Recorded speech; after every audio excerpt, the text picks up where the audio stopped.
So we're going to talk about a couple of different things, and we're actually going to ad-lib a little bit here because I wanted to. I hate writing speeches. I'll say that much. That's one of the worst things in the world, especially when you know you're on day 4 of something that's been so fun and amazing. But one of the things that I wanted to do, and I made a commitment to myself, start with where I usually finish, which is saying thank you to people. So I'm going to start with saying thank you to Ugo, Patricia, to the rest of the team. This has been an amazing experience. This has only been my second World Agility Forum, but I learn a little bit more about the culture every time I come. You know, we look forward to this event. I look forward to this event. When I come here, I expect to hear new ideas, to find out how many times I can discover that I've been wrong about something. And that's actually going to be part of the story today. Who here is familiar with the Dunning-Kruger effect? All right, so there's a term in the Dunning-Kruger effect that's called Mount Stupid. And the idea is that when you don't know a lot about something and you know just sort of the Wikipedia abstract entry on something, you have this false sense of mastery. When I first got into agility, it wasn't really intentional. Had no intention on getting into agility at all. My background is in economics, specifically probabilistic economic analysis. Very, very boring. Unless you really like Microsoft Excel, in which case, catch me on a break and we can talk about some nested if statements. But I thought I knew how to analyze a project. I thought I knew how to predict the future. Clearly, our project results weren't exactly reflecting that. So Chevron came to the same realization that I did at some point. And I'll give you a quick story about what changed my mind about how we executed projects, how we looked at the world. I was sitting in this mid-rise building to the west of Houston. It's one of the favorite buildings I've ever worked in. It smelled like a free health clinic, but it had the best noodles around it. So, huge fan of that location. But I was sitting in this conference room, and I had people who were passionate about what they did. They knew how to do what they needed to do.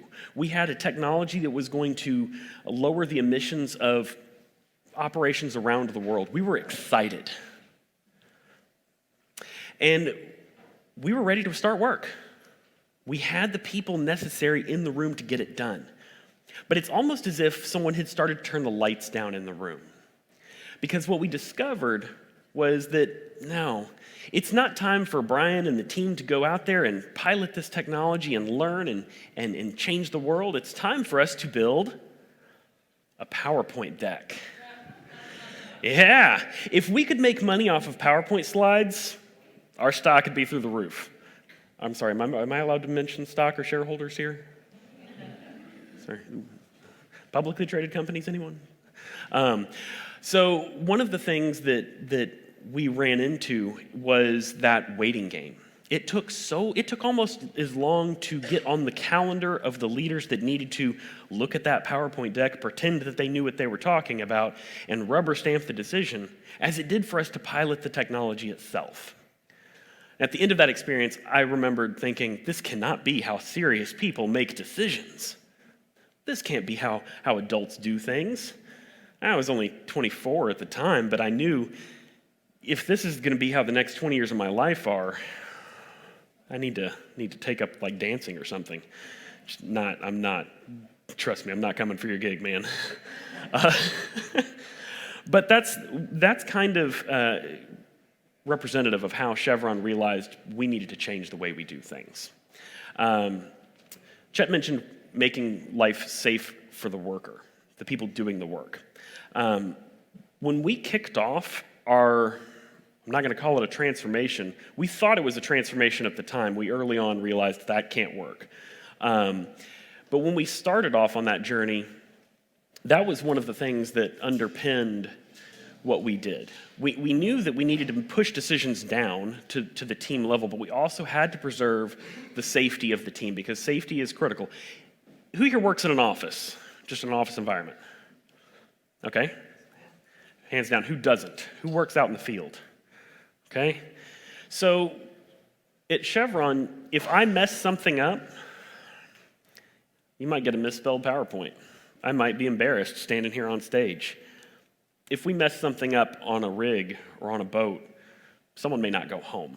So to me, agility doesn't just mean getting things done faster, being more efficient, being more effective in delivering business value. It has to improve the employee experience as well, and that includes safety.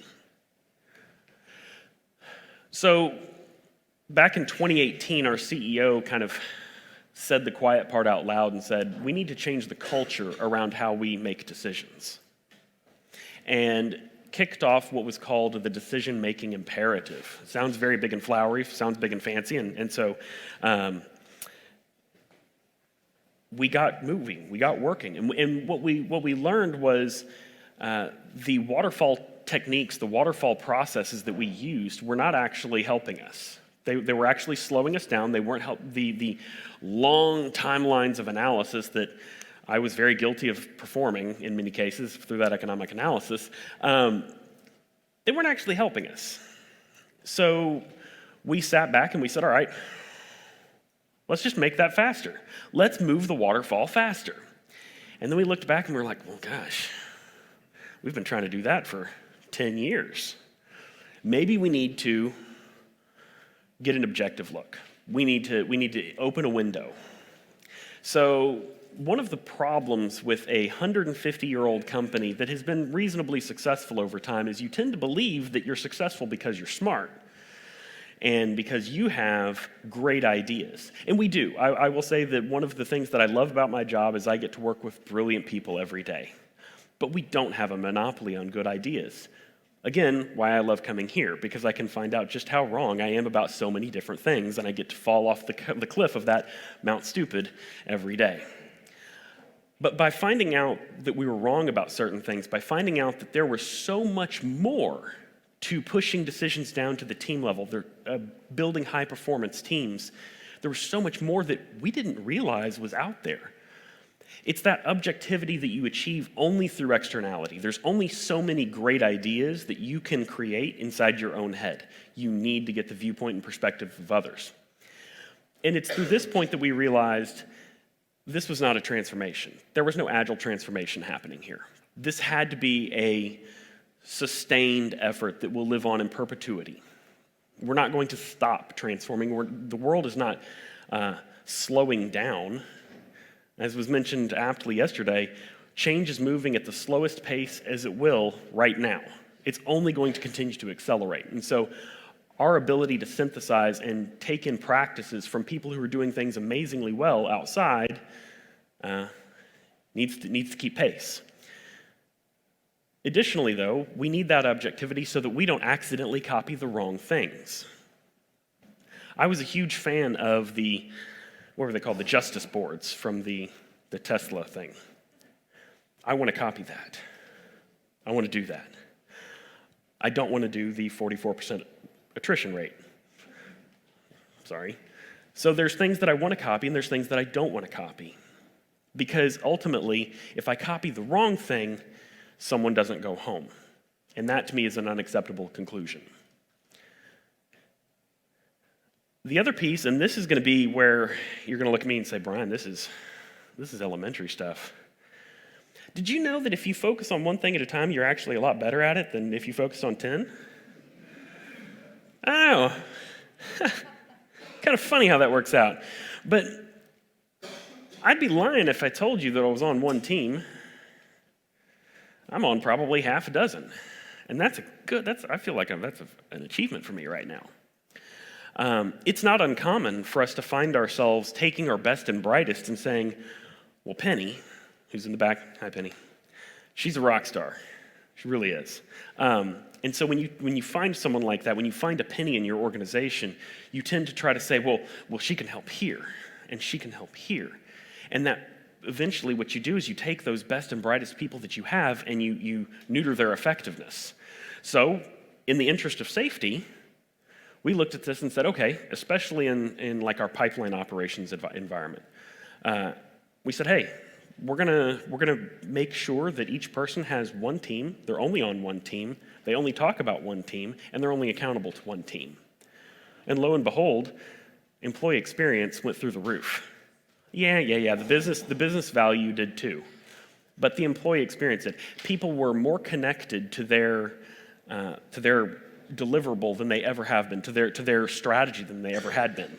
In fact, we talked to one team lead who lived down in the swamp, and he said, I know every day when I wake up what I do, how that adds value at the strategic level.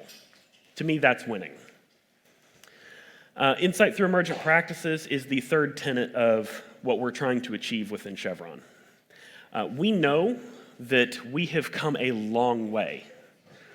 We have embraced different concepts than we ever had even knew how to pronounce within Chevron in the past 5 years. But we also know that we are not there. So we are looking constantly to find new and exciting things that we can apply within Chevron, because our goal isn't just to continue operations as is. Our goal is to develop and to perpetuate that energy transformation in the future. It's interesting. About 120 years ago, does anyone know what I've got these big, beautiful lights pointed at me. Does anyone know what the key source of illumination fuel was about 100 years ago? Whale oil. Who said that? There we go. Whale oil. Overnight, it became kerosene. Kerosene was more reliable, it was more affordable, and it was certainly cleaner. And no one was happier about that transition than the whales. We're not done. We're talking about the same thing now, right? Except we're not trying to switch from kerosene to one other form of energy. We're constantly having to explore and figure out how we can meet tomorrow's energy needs. And it's not going to be simple. We talk about complexity. This is a complex issue. So if I'm going to learn how to not treat complexity with an adversarial relationship, hat tip to the workshop yesterday, then we have to be able to apply the concepts that we're talking about in this room today. Now, that's where I ask for help. I don't know what we need to do. You can tell me. And I look forward to your workshops later and your conversations later to show me where I'm wrong, where we're doing something that we can figure out how to do better next year. Because when I come back in 5 years, I want to be able to have this same conversation with you. Hopefully I'm a little trimmer. Hopefully I'm not as sweaty. And hopefully I'm a better dancer. But my goal is to be able to have this same slide up there. What got us where we are in 5 years won't be where we need to go in the next 10, but we're further along in that journey than where we started. So I want to say thank you to the team. Thank you to those who have put on so many workshops. I've been judiciously taking notes in the background, trying to make sure that I take back to Houston and to our locations around the world things that we can apply that you're doing already to make affordable, reliable, and ever cleaner energy. Thank you.